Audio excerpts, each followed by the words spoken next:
फोड़कर उसके अंदर का फल और वो कार्य नहीं हो रहा हो तो एक धतूरा, केवल एक धतूरा, उस धतूरे को फोड़कर उसके अंदर का फल निकालकर उस फल को शिवलिंग पर चढ़ाकर एक लोटा जल शंकर भगवान को समर्पित कर कर दिन होना चाहिए मंगलवार। कौन सा दिन होना चाहिए? जम के बोलो जरा, मंगलवार का समर्पित करो। उसके बाद में आप विवाह के लिए अगर समर्पित करे हैं तो विवाह में देरी नहीं होगी।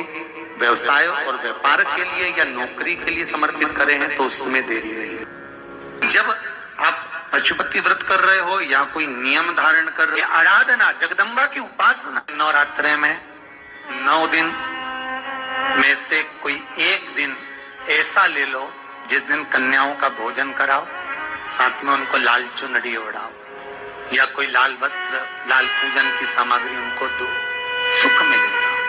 शिव महापुराण की कथा कहती है महाराज, भगवान औघड़दानी शंकर स्वयं आद्य शक्ति जगदम्बा से कहते हैं कि जगदम्बा तू क्या चाहती है बोल। तो जगत जननी जगदम्बा कहती है कि जहां मैं हूं वहां शंकर है, ये आपने कह दिया, पर जहां शंकर है वहां पार्वती का होना जरूरी है। उसके लिए सिद्ध करने के लिए एक स्थान ऐसा बनाया जाए जहां पर शंकर विराजमान। शंकर भगवान का शिवलिंग, जितने लोग एलईडी पर देख रहे हैं वो एलईडी पर, जितने लोग आस्था चैनल पर देख रहे हैं आस्था पर, जितने लोग फेसबुक यूट्यूब पर देख रहे हैं फेसबुक यूट्यूब पर, मान लो ये शंकर भगवान का शिवलिंग है, ये जलाधारी है। ये जलाधारी का भाग जहां से जल अपन यहाँ चढ़ाते हैं तो यहाँ से नीचे की ओर चला जाए। शिव महापुराण की कथा करती है, जब कोई तुमसे कह दे कि तुम्हारे घर में पितृ दोष है, जब कोई तुमसे कह दे कि तुम्हारे घर में आहुत दोष है, कोई तुमसे कह दे तुम्हारे घर में कालसर्प दोष है, जब कोई तुमसे कह दे कि तुम्हारे घर में वास्तु दोष है, कोई तुमसे कह दे कि तुम्हारे घर में ये दोष है, उस समय पर भगवान शंकर के ऊपर जब जल समर्पित करो तो ये शिवलिंग का जो मध्य बिंदु होता है, इस उंगली को त्याग कर 3 उंगलियों का स्पर्श करते हुए भगवान शंकर को अपना गोत्र का स्मरण कर दीजिए कि ऐसा भी दोष घर में लगा होगा तो दोष समाप्त होगा ही, वो दोष मिटेगा ही। पितृ दोष हो, सर्प दोष हो, कैसा भी दोष हो, शंकर भगवान के शिवलिंग का मात्र स्पर्श कर लेने पर, जल का पात्र चढ़ाया स्पर्श कर लिया, जल का लोटा चढ़ाया स्पर्श कर लिया, मात्र शिवलिंग का स्पर्श मात्र से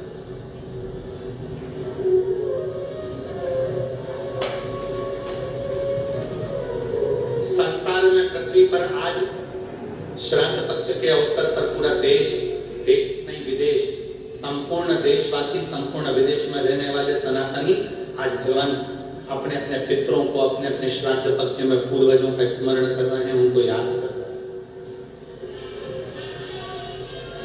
पितरों को याद किया जा रहा है, पितरों का स्मरण किया जा रहा है, पितरों को पूछा जा रहा है। और पितर आर्यमा स्वामी को भज रहे हैं। आर्यमा स्वामी भगवान देवोत्तम महादेव को भज रहे हैं, भगवान शंकर।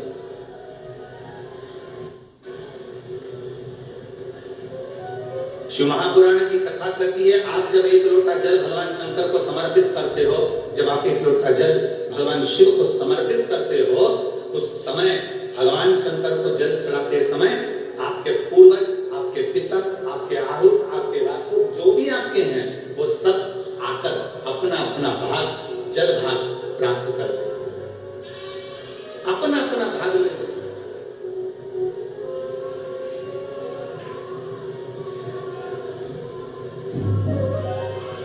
दो तरह के व्यक्ति होते हैं,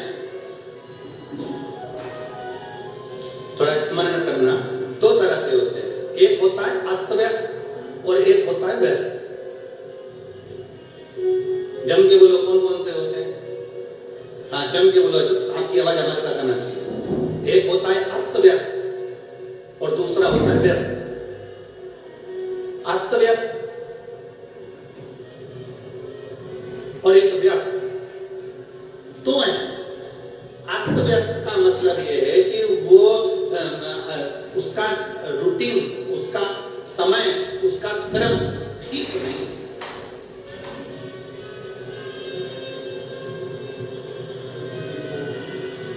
व्यस्त होना एक अलग बात है और अस्त व्यस्त होना एक अलग बात है। व्यस्त होना मतलब अस्त व्यस्त जो व्यक्ति होता है ना, उसको एक मिनट का भी समय नहीं मिलता, एक मिनट का भी समय नहीं मिलता अगर अस्त व्यस्त व्यक्ति है। एक व्यस्त अगर व्यक्ति है ना, कोई कहता है कि व्यस्त है ना, तो वो अपनी व्यस्त जिंदगी में थोड़ा समय निकाल लेगा, भजन भी कर लेगा, काम भी कर लेगा, पत्नी से, बच्चों से, कुटुंब से, कबीले से, नातों से, रिश्तों से, सबको साथ कर चलेगा, सबको लेकर चलेगा। व्यस्त के साथ में, अस्त व्यस्त के साथ में, दोनों में अंतर है।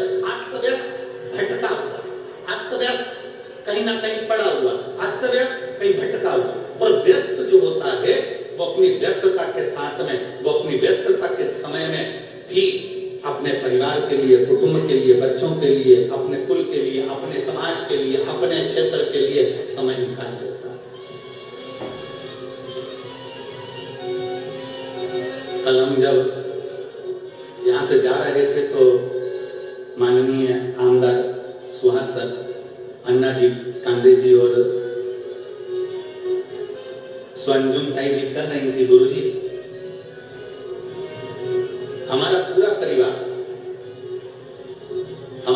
परिवार एक साथ में बैठता है, हम लोग निर्णय लेते हैं तो एक साथ में लेते हैं। हमने उनसे पूछा कि आपकी इतनी व्यस्तता रहती है, उसके बाद में परिवार को समय का, गुरु जी परिवार को समय देना जरूरी होता है और केवल परिवार से मतलब नहीं। गुरुजी, जो मेरा पूरा विधानसभा क्षेत्र है, मैं प्रयास ये करता हूं कि छोटे से छोटा और बड़े से बड़े व्यक्ति को भी समय दिया जाए और उनसे मिला जाए। इसको कहते हैं व्यस्तता में अपना समर्पण रखना, अपना समय निकालना। अगर कोई तुमसे कहे ना कि मेरे पास समय नहीं है, तो तुमसे कह देना कि मैं तो बिल्कुल नहीं, ऐसा नहीं कर सकता, मैं बिल्कुल वैसा नहीं कर सकता। समझ लेना वो अस्त व्यस्त है। व्यस्त होता तो समय निकल जाता, क्योंकि समय को वो साथ कर चलता।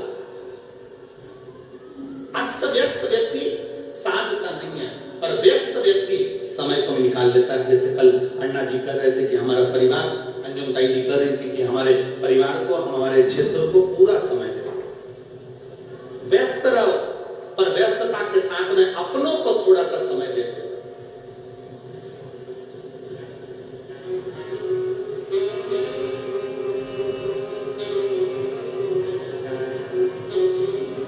हम आप सबसे कहेंगे व्यस्त रहो, मस्त रहो, पर अस्त और व्यस्त मत। अस्त व्यस्त और व्यस्त में अंतर है। अस्त व्यस्त में व्यक्ति का समय की गणना नहीं ले पाता, ना जाने कब क्या करना है, क्या नहीं करना है, कैसे करना है, क्या करना है। एक व्यस्तता के साथ व्यक्ति रहता है तो उसको मालूम है कितनी बजे मुझे ये कार्य करना है, मुझे वहां पहुंचना है, मुझे ये कार्य करना है, मुझे वो भोजन करना है, मुझे अपने परिवार को, अपने बच्चों को, अपने कुटुंब को, अपने कबीले को समय।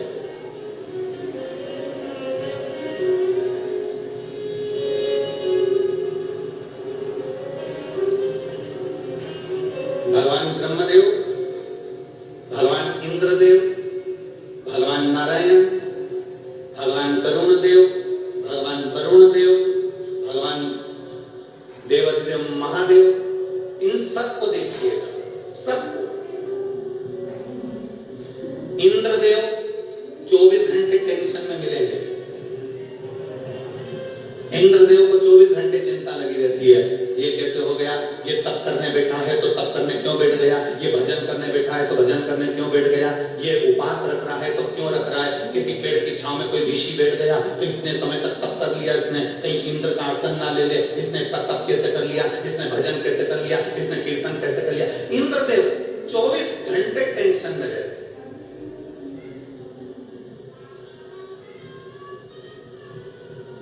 देवर्षि नारद 24 घंटे भ्रमण में रहते हैं।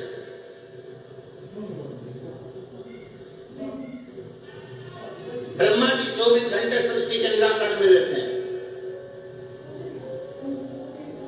भगवान नारायण हमेशा मार्गदर्शन में रहते हैं।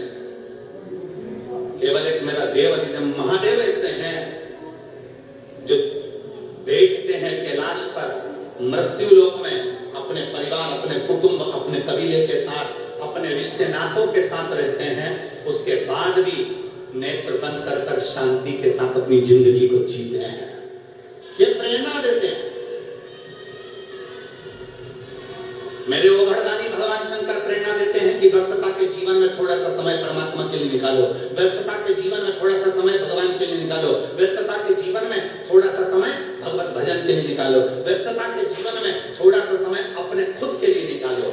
आप स्वयं अपने ऊपर हम फिर निवेदन करेंगे, तुम 98 किसी को दान मत करो, तुम 54 मत दो किसी को, तुम किसी को 5 रुपए 10 रुपए भी मत दो। तुमसे निवेदन है, तुम तो 1 रुपया भी किसी को मत दो, परंतु वो 1 रुपया अगर 10 रुपए आप दुकान पर बैठकर कमा रहे हो, 50 रुपए दुकान पर बैठकर कमा रहे हो, 100 रुपए अगर तुम कमाई कर रहे हो, तो निवेदन है उस 100 रुपए में से कम 50 रुपए अपने ऊपर तो खर्च करो, अच्छे से भोजन करो, अच्छे से वस्त्र पहनो, अच्छे से अपनी जिंदगी जियो, अच्छे से अपना जीवन का निर्वाह करो। पर आप कमाते तो हो, जोड़ा जोड़ा जोड़ा आपने जोड़ा बच्चों के लिए, बच्चे जोड़े अपने बच्चों के लिए, और मालूम पड़े वो सुख की जिंदगी जो थी तुम्हारी, वो पूरी जिंदगी दुख में ही निकल गई।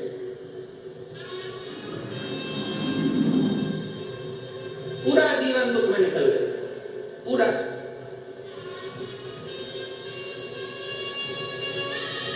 और हुआ क्या आखिरी में?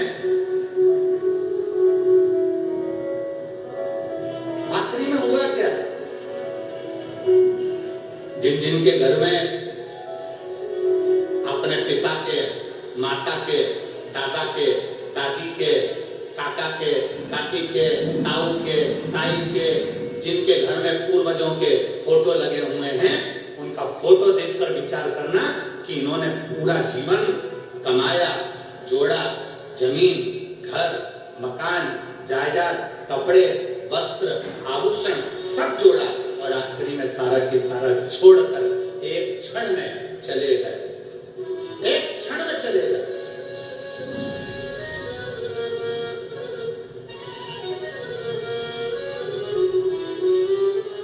उसका भोग कहां?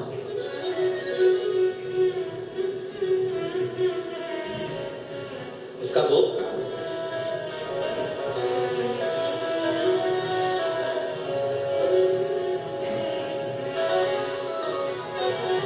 एक बात आपसे पूछें, मेरे नांदगांव के सभी लोग, बड़े प्रेम से आप लोग जितने श्रोता भाई बहन बैठे हो, बताइए